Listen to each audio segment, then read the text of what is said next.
Well, hello. My name's Bailey. I'm 18 years old, and I'm currently a freshman here. And I'm here to tell you guys about my experience with cancer.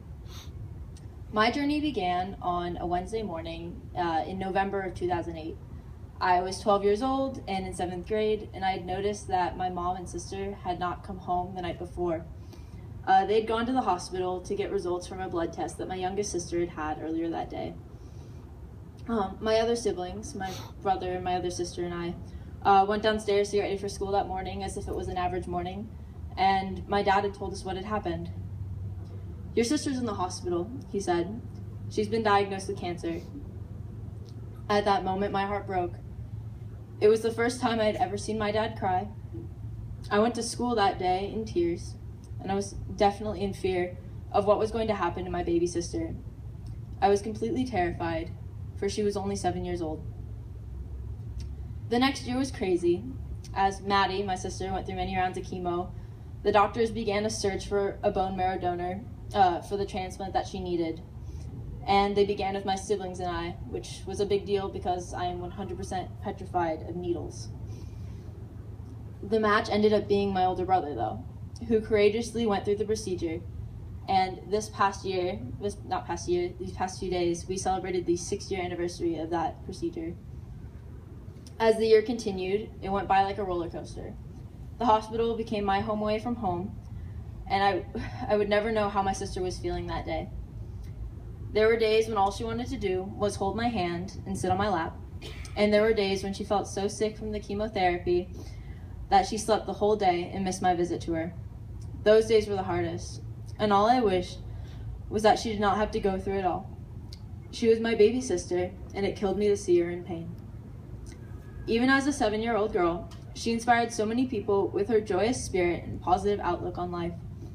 I cannot remember her without a smile stretching from ear to ear on her face and a sparkle in her big blue eyes. She wanted to be a princess and spent every day being one, and being the brave little girl that she was. She believed in fairies and magic and had a way to just light up a room. She was the most courageous person I will ever know. She was such an amazing little girl. Toward the end of the summer of 2009, we learned that the first bone marrow transplant didn't work and that she would need another. The donor search began again, this time from a complete stranger. But that didn't work either. My sister was a fighter. She was so incredibly strong. But after a year of fighting, Maddie lost her battle to cancer on November 30th, 2009. She was only 8 years old and way too young. I will never forget that day. It was the worst day of my life. My aunt was watching my siblings and I while my parents were at the hospital with my sister. She had been on a ventilator for over a week, and it was my aunt who told me that the doctors were taking her off the machines. She was the one who told me that day was going to be my sister's last day. With the news, my legs gave out beneath me, and I refused to move as I cried for my sister. I never thought this could happen to my family, let alone my baby sister Maddie. That night was so hard. We all went to the hospital to say our goodbyes.